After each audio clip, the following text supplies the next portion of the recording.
Come on in, sit back and relax. Listen to episode 151 of the Wealth Tech Today podcast. I'm your host, Craig Oskowitz, founder of Ezra Group Consulting.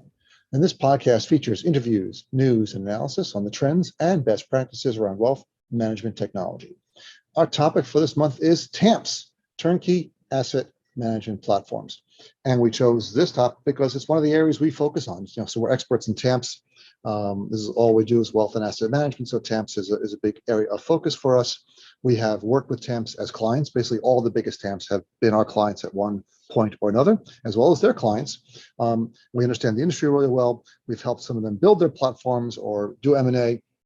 We've helped broker dealers and RIAs select TAMPs. So we thought it was great to sort of dive down into TAMPs, bring on some of the leading TAMPs onto the program, like today's guest, Evan Rapoport from SMArtX, and let's hear from them and kind of drill down into some of the technology, how it's working, what they're seeing in the industry, what the certain trends that they're seeing, and share that with you.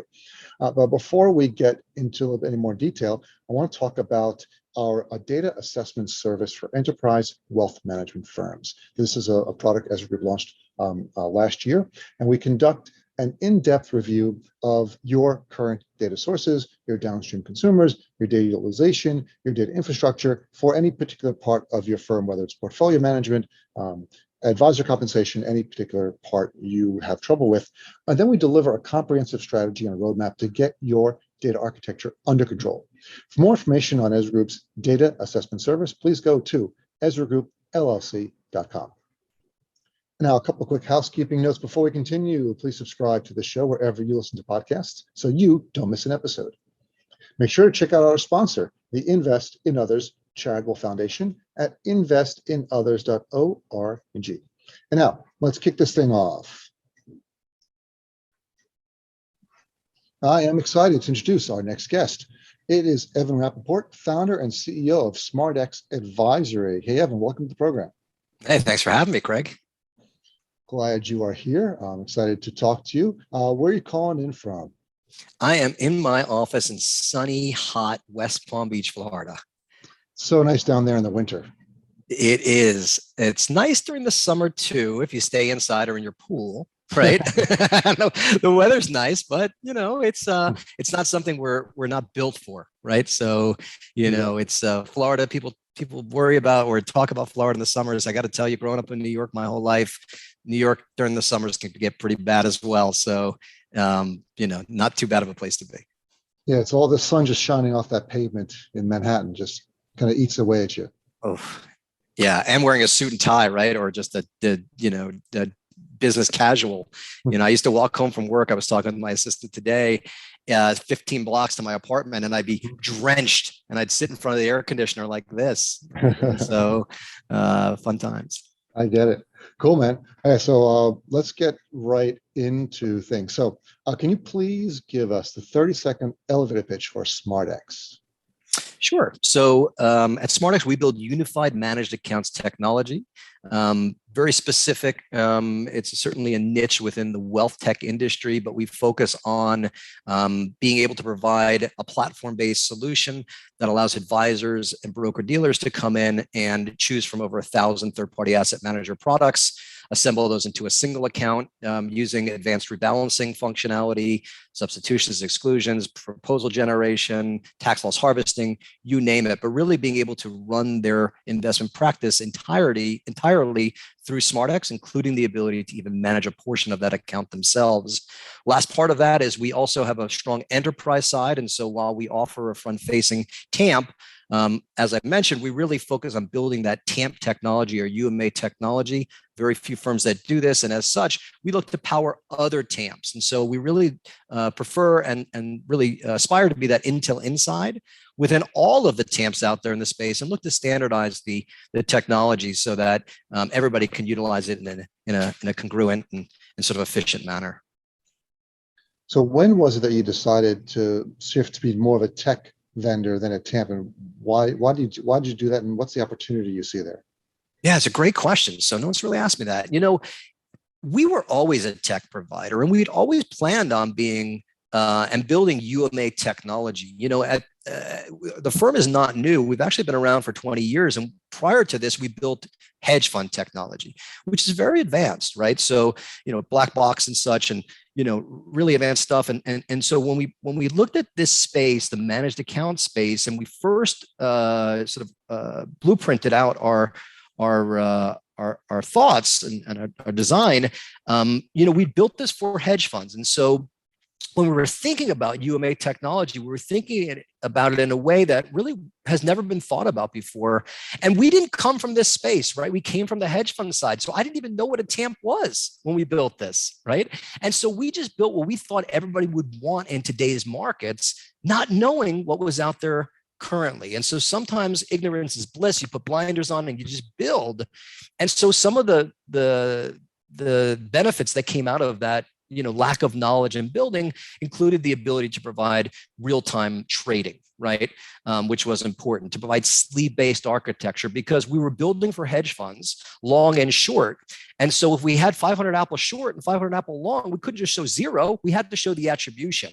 And so some of the hard stuff that we had to do for hedge funds really led us to building advanced technology that is so applicable to the current long-only and existing third-party asset manager structure and products that are out there, that it just worked wonderfully. It was a really nice surprise for us to recognize that we were building this technology and to see that it could advance the existing space so far.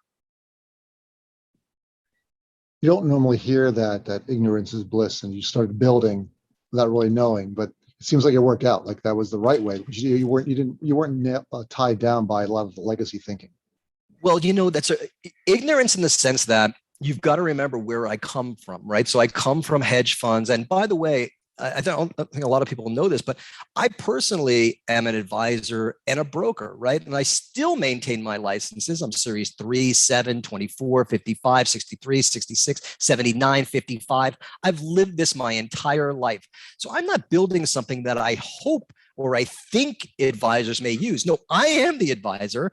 I've been frustrated. I've sat with these legacy tools and they don't work, or they don't work as well as they should. And so that's what I built. I built for what I needed and what I knew, the industry needed to be able to invest in those types of products in this specific way, in a more modern way, Craig. Because look, if it was 30 years ago or 50 years ago and models traded every quarter or once a month, it'd be different, but they don't, right? We're in a very fast moving market. We're talking about 3 to 5% daily, intraday. Sometimes you're watching, like yesterday, markets swing 500-600 points.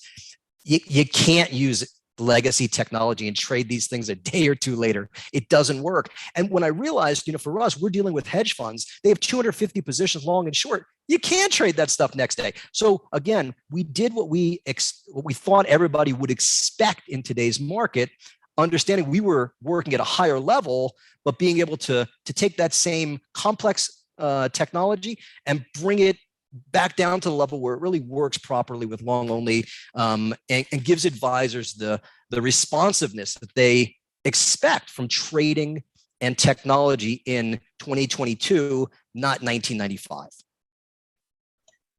When you built out your platform, you built it out all API based, and you pushed into microservices. How'd you see that coming? And a lot of firms didn't build it that way. They built it, on the old school, very, very insular. So why did you build it that way? What did you see in the market, and how is it helping you now? I got to tell you, Craig, your questions are awesome. It's really great to talk to somebody that kind of knows this space in the way that you do, because the APIs are so important, right? And as a technologist, you almost look for industries that have not been advanced. It's like a gem in the rough, right? You say to yourself, I can't believe no one has taken this in 25 years and built modern technology. And so, we saw this within the managed account space, that there just wasn't a means to be able to take those component parts and utilize them in, again, another ecosystem. So we wouldn't want to build this stuff. It's super complex and really expensive, right? Like we spent $30 million, like it's very expensive, right? And we just raised $30 million. And so for someone or some firm to take this project on and think that they can do it with a couple of $1 million and continue to optimize, it's never going to happen, right? And so if there was technology out there that could do what we were looking for, we would have bought it and leased it in a heartbeat and focused on the others. But it wasn't, right? And that was the opportunity, Craig. And so it was only because there wasn't something available that we recognized that that was the opportunity, that we could jump in there and we could provide that technology for others that were looking for the same solution that we were looking for. Now, as it relates to APIs, we were always a technology firm. As I mentioned, we built hedge fund technology previously. And so, we were always, I think, on the cutting edge, if you will, of technology. And so building with APIs was commonplace. I mean, it was just, you almost couldn't envision building a foundation that wouldn't be open architecture, because that's the way modern technology is built. I think most of us know now that there's not one firm that is going to be an expert at everything. And we also know that even if they go out there and buy other firms, it doesn't mean that they're going to give you an integrated, seamless solution, right? A good experience. And so APIs naturally make sense, and that's why the whole industry uses them, at least the modern industry, because it allows you to do what we've talked about, for us to build our specific piece and then take other experts on the tech side, on the planning side, on the reporting side, and plug them in. Additionally, what I also knew in being an advisor and working in this space is that every advisor uses not every advisor, but many advisors use different tools. So not everybody uses the same tools. Some use Money Guide Pro, some use eMoney, some use Orion, some use Tamarack, some use Black Diamond, etc. And so if we're going to build for the modern marketplace and the modern broker dealer and RIA environment, well, then we need something that's open architecture, where those advisors can continue to use the tools that they love alongside of SMArtX. And that's why we chose the APIs. Now, the second part of your question is even more interesting, which is the microservices. Most people probably don't even know what that is, right? And so microservers, of course, allow us to have multiple servers as opposed to the single server. And so that way we can deliver the information back faster, as opposed to hitting the monolith with all the queries, right? And so Netflix uses microservices. They were one of the first, right? And so there are a few firms that sort of took that leap. Well, as a small firm, which we were only a couple of years ago, right? I don't know how much people know about SMArtX, but we've grown a lot since the pandemic. We were about $1.5 billion before the pandemic. We're now just about $29 billion. So, we've seen tremendous growth. I think it's the fastest growing TAMP ever, over that time span.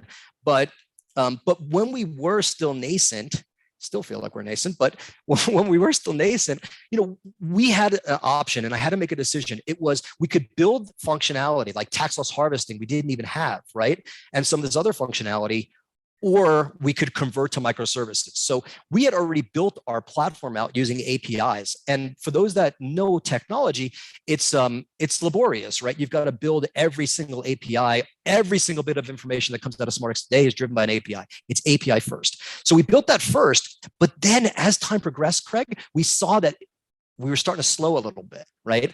And when you'd click the page and go to the next page, it would lag a couple of seconds, right? And so you think about the future.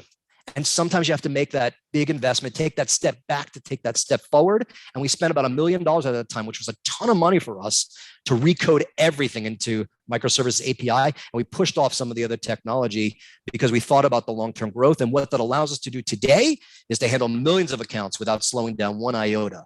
And the system is incredibly fast, and the experience is really good. I'd like to take a break from this episode to talk about our sponsor, the Invest in Others Foundation. The Invest in Others Foundation is running the Invest in Others Awards, which is a program that recognizes the charitable work of financial advisors in communities across the country and around the world. Awards are presented at their signature event, the annual Invest in Others Awards Gala. Over 600 advisors and financial services executives attend this premier event to celebrate those individuals that actively give back to their communities. I've gone to, I think, the last 3 award galas. They had to cancel it for COVID, and then they canceled it again last year, 2021. It was normally in September, October timeframe, but hopefully we'll have it again this year. So there are 5 categories of awards that recognize the distinct ways that advisors have made a difference through their work with a nonprofit. So the nominations deadline is April 1st. That's less than a month. Just go to investinothers.org and you can click on the nominate, click here to nominate link and nominate an advisor. If they win in one of the 5 categories, which are Catalyst Award, Community Service Award, Volunteer of the Year Award, Lifetime Achievement Award, and Emerging Impact Award, they can win, let's say, finalists in all categories receive $25,000 for their charity.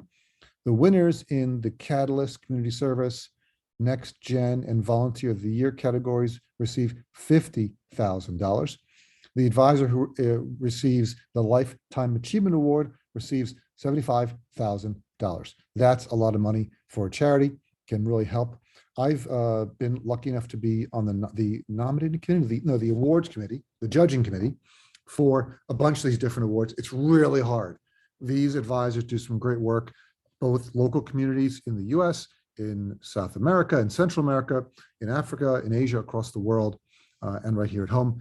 All kinds of great stories, great charities that help people of all ages, shapes, and sizes. You should nominate someone and also donate. Your company will probably match your donation, which provides twice the benefit. Please go to investinothers.org. Thanks. One of the things you mentioned when we were talking before the podcast started about how you see yourself as the Shopify of TAMPs, like a Tampify. So how should people consider that? And what does that mean to be Tampified? Yeah, so I actually bought that name, I think, at a point, Tampify.com. But it's a lot of folks are looking for, that is, firms are looking to become sort of TAMPs or TAMP lights or something like that. And so, when I think about the Shopify Tampify, it really does give you that same experience. Shopify, you can bring them the product and they do everything for you. Same thing here. So when I think about Tampify, if you're an asset manager or you're a broker dealer or an RA aggregator, right, we can come in, we can build you a proprietary solution, your logo, your look, feel, et cetera, whatever you'd like there, or you could build it also. But then you have the full chassis. And so you can tell us and say, we've got our own models. We want you to charge X. We've got these third-party manager models. We want you to charge Y. We have the platform. We want you to charge X plus 1. For this client, we want you to charge X plus 2, right? And so you have all of that flexibility because you truly own the platform. So you can set the manager fees, you can set the client fees. But one of the other big benefits we find, Craig, is that currently there's only a couple providers that offer this type of service, but they don't allow you to negotiate the manager fees because they are making a market in manager fees. And what I mean by that is they've negotiated a fee with the manager and they may receive, again, a piece on the inside or something like that. We don't do that. We're very transparent over here. The managers charge what they charge and we reflect that. So when I say Tampify, if you have a lot of assets and you're running your own platform, so to speak, on another service, you may be able to go back to some of those managers and you have a lot of assets with them and ask them if they could take a little bit less, right? Because they're currently taking less with the other provider anyway. And so instead of 35, maybe you can ask them if they can take 25 so you can still keep your assets with them because now you're building your, that 10 basis points on $1 billion is a lot of money, right? On $500 million. So I go back to Craig, it really allows you to run your own business. We're not giving you this handcuffed or version of our technology that has fees built in for us. No, it's yours. You do what you want. You tell us what to do. We'll run it all for you. We'll run the technology. We'll do all the trading. We'll do all the billing. We'll send you a check at the end of the month. And so we will run that business for you. And to that end, we have clients that we do that for, one of which we're running a $75 million annual business for them currently. So it's real money, right, that we're talking about here. And very often you're going to help the end user by giving them a better experience, better technology, and maybe even a lesser cost. So win-win-win. I like the sound of that. Win-win. So let's move on to the next segment in this episode. Let's talk about trends. I'll talk about TAMP trends. You've been in the business for a while. We like to, whenever I call you, we always talk about trends. You built your own UMA rebalancer, and something at Ezra Group we're experts in is managed account rebalancing. It's one of the first projects we did in managed accounts, building a rebalancer. I know it's a non-trivial task. You built your own, and you've replaced some of the big legacy UMA platforms. How did you do that? How is it possible? What are some of the trends you're seeing in UMA technology? I think, certainly rebalancing is commonplace, of course, but the ability to rebalance with precision and drift is somewhat newer, right? And I think, when a lot of folks think about rebalancers, they think about the traditional rebalancer that rebalances individual equities, but they don't think about a sleeve-based rebalancer, right? And that is really unique because, and this goes back to what makes SMArtX unique, is that we keep our investment book of record at the sleeve level. Every other firm is keeping their investment book at the account level, not at the sleeve level. And they're trying to do sub accounting and trying to back it back in and such. What happens is it's not clean. The cash maybe is not right. The tax is not aware. Maybe you do tax law tagging, but it's not tax aware relative to the sleeve, which is not, it's not nearly as good. And so because of our architecture, that is the investment book at the sleeve level, it really gave us the ability to then build tools that are specific to those sleeves, including that rebalancer that is so efficient and so effective, right? It's very, very precise. And so I think that's why it's gotten so much traction, Craig.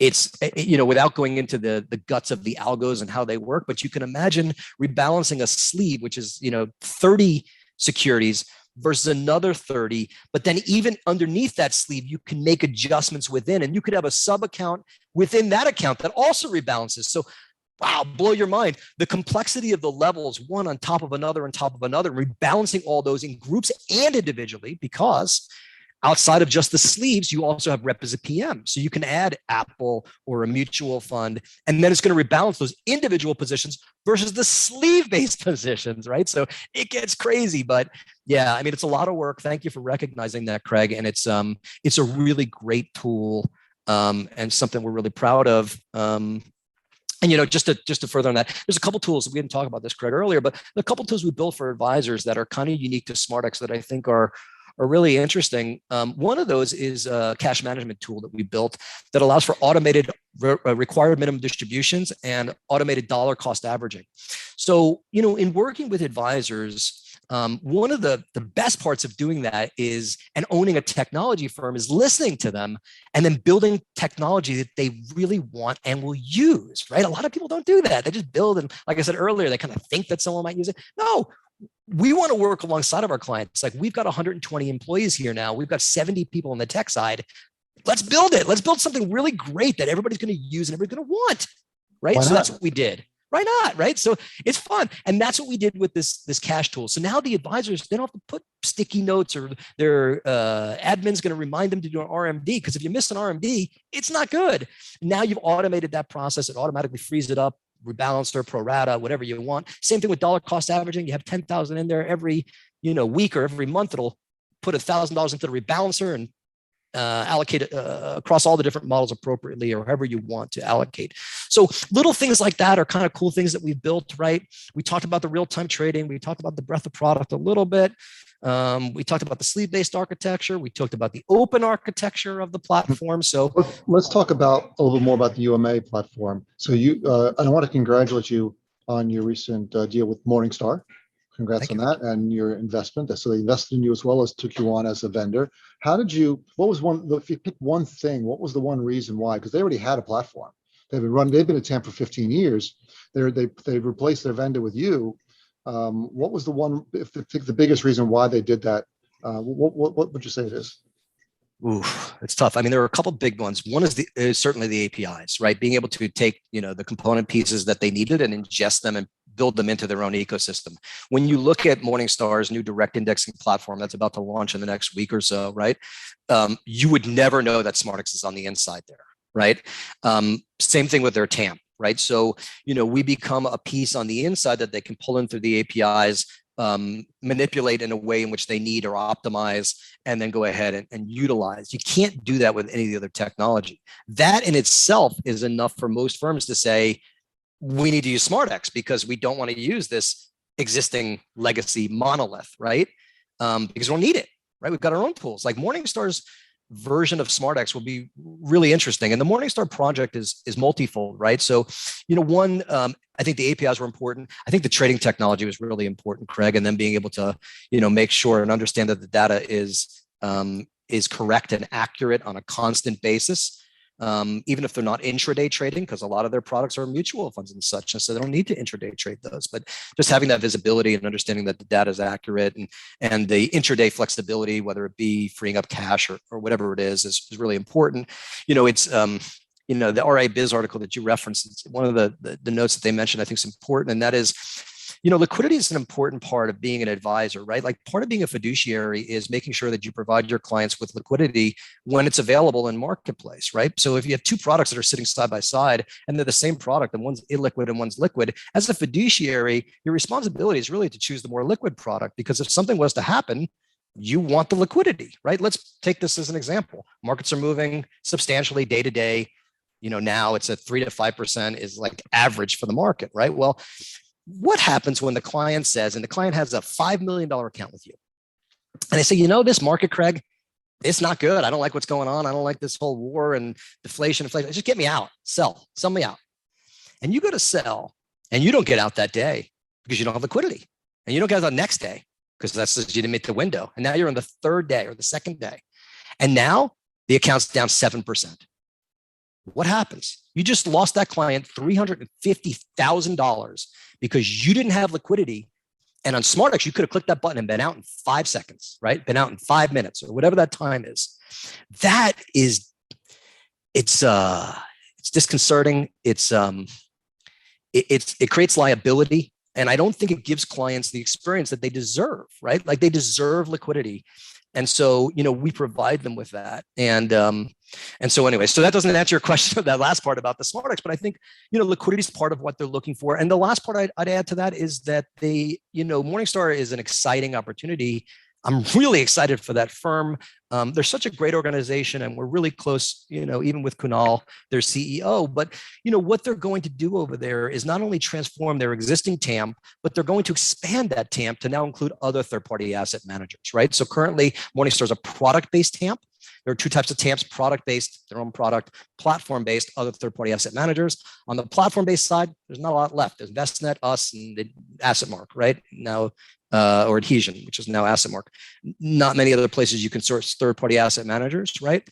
And so now Morningstar, in time here, will look to integrate twofold. One, we will take the existing TAMP at Morningstar. We will expand that to include They will expand that to include other third-party asset managers in a more curated form. So call it AssetMark-like, SEI-like, right? They'll be not only advising on their own strategies, but they'll also be including third-party asset manager strategies outside of Morningstar in their TAMP.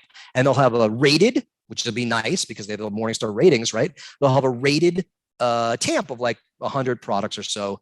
That'll be Morningstar. The next step will be integrating directly into Morningstar Office, right? And Office will become this really powerful tool, all cloud-based, right? All optimized now for modern, for 2022 with modern technology. They've hired some really great people over there, and that will have all the investment management built within. And there are no other products today that really do that. To be clear, Black Diamond doesn't have an integrated solution. Tamarack doesn't have Orion doesn't have an integrated solution. So Morningstar, which is like the phoenix from the ashes, Craig, right? Like, I love the Morningstar story because they're great people. They've got a great product. But their tech fell behind a little bit, right? And now they've got the chance to catch up, and they're going to do that with the most powerful UMA technology. I say that humbly, and they're going to come out with a product that can really compete with the likes of Investnet and the others. So that's really exciting. Well, I think Orion is working on integrating their acquired TAMPs into their platform. So that's some competition for you. Well, no, Orion. And by the way, we're very friendly with Orion.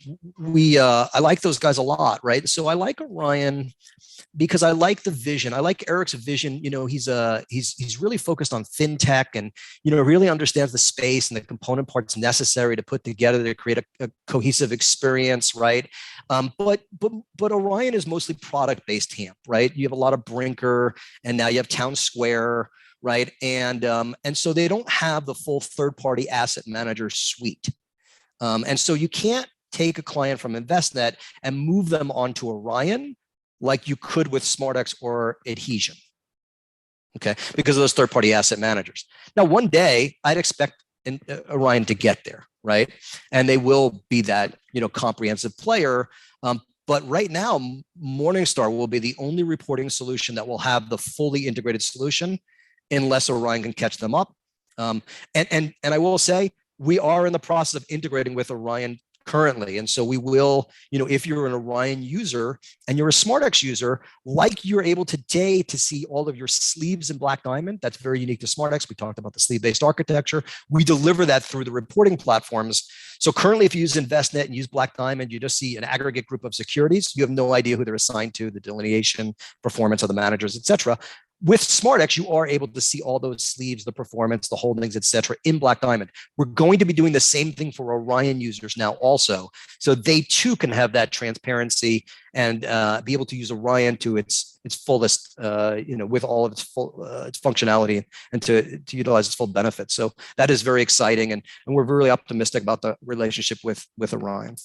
Excellent. All right, let's get on to a third topic, which is use cases. So we got a lot of broker dealers, very large RIAs listening to this program. If they want to work with, or not, also asset managers listening to this program. So if they wanted to work with SMArtX, can you give us a use case? I think that we had 3 use cases we talked about. First one was RIA aggregators or broker dealers looking for a solution. Can you walk us through the use case and how that would work with SMArtX plugging into there? Yes, absolutely. So if you're well, there's 2 kind of clients there, right? There was one, the traditional RIA, a couple $100 million. You're looking for better experience, service, technology. Again, I say that humbly, you'll make your own decision. But a different offering than what's out there currently. We'd love to bring you on. One of the aspects that I really deterred was was the or disliked rather was the lack of service I was getting from some of the providers. And so, one of the parts that I focused on here at SMArtX was the service, right? And really making sure that we surround our customers with customer service. And so that includes relationship manager, client advocate, customer service rep, and live chat. So our clients can always get someone on the phone. And let me tell you something, the advisors love that. They love the ability, Craig, to be able to rebalance their accounts and see them rebalanced in 15 minutes, right? And to do trades and see them actually happen intraday, right? To make adjustments to client portfolios and actually have those respond. All those things that you get from SMArtX that, are currently not out there in market, I think are great. And, advisors really like those. Now, to that end, there are some things we don't offer and some things that some other firms do offer, right? And there's always going to be that qualification of a client to determine whether the solution is appropriate for them. I'm not going to say every solution is appropriate for every client, because it's not, right? And so that's part of the process that we work through with clients. But very often we're able to decrease cost and improve the experience with the traditional broker, an RIA. Now, for the aggregator, it's a much different story, because then we're building a business, right? So for that firm, we do one of 2 things. One, we create a profit center for them where they can come in, they can, proprietary help us or work with us to build a proprietary solution. Again, we'll do everything. They just tell us which pieces to put in place. But then they figure out the fees, and then we obviously, create that revenue center for them.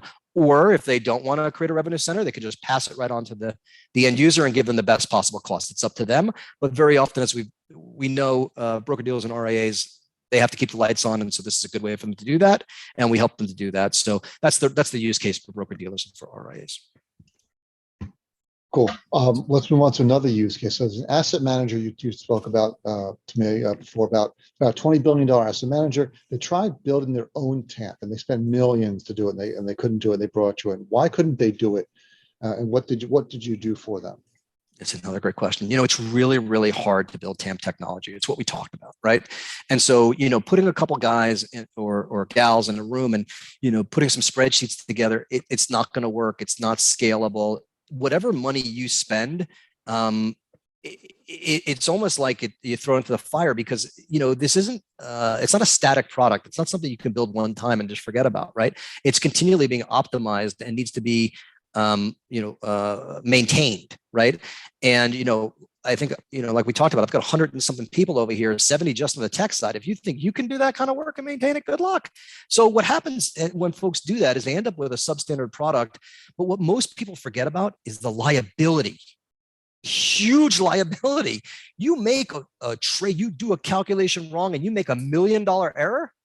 Guess what? You're never getting E&O again. You're not going to be able to manage money, because once you put through a claim in your E&O, you don't get a second shot. right? So there's a lot of liability to what you're talking about. So you're giving clients a lesser experience. You're creating tremendous liability for the firm. I mean, heck, you could put the firm out of business.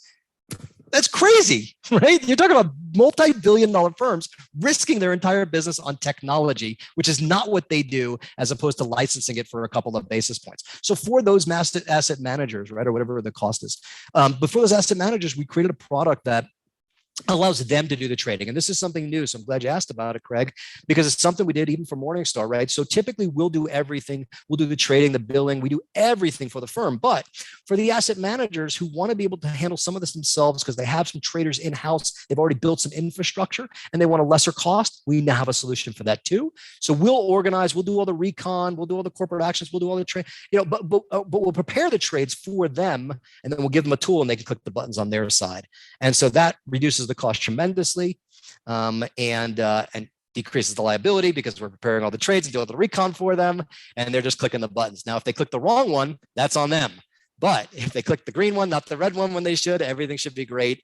And so thank you for asking about that. It's a really exciting product. And it's, to your point, it's one the asset managers are looking for. A lot of the asset managers, the large ones, they have like, $1 billion or $2 billion or 500 million, whatever the number is, of these smaller accounts that came in via SMA direct. And it's hard for them to manage those, right? Whereas with a TAMP, you're managing at scale. We'll now make that easy for them, right? We'll organize everything and we'll make that process super simple for them. Very, very excited about that. And if you're an asset manager looking for a solution to administer those, please reach out. Love to talk to you. Evan, I'm going to push the red button on this one because we've run out of time. You've said it all. Can you tell people who are listening where they can find more information about SMArtX? So you can come to SMArtXadvisory.com. I think that's our website. I don't come here that often. Hold on. Sure? No. You want to be sure about that. SMArtX. I'm pretty sure that's it. Yeah, I think that's it also. Yeah, SMArtXadvisory.com. Not Tampify.com. SMArtXadvisory.com. What happens when I plug in Tampa? You should plug that in. You should redirect that one. You know what? I'm going to redirect it because I definitely own it.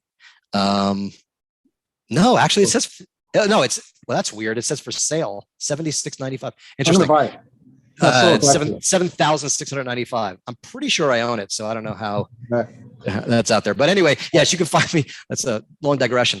SMArtXadvisory.com, and or on Twitter, or on the internet, LinkedIn, whatever. We'd love to talk. Great, Evan. Thanks so much for being here. Appreciate it, man. Pleasure's mine. Thanks for having me, Craig. Hey, it's Craig again. My takeaways from this episode, I really enjoyed talking to Evan. I've been following SMArtX for over 5 years. I was looking at my notes. I think my first conversation with Evan was back in 2017 when they announced their deal with SS&C. They were exclusive to them, their exclusive UMA provider for a number of years, and that really got them on the map. It was a great deal for them, great deal for Black Diamond as well, and Advent that they had. Now they had access to UMA technology, which they did not have before. So love what he's doing with SMArtX.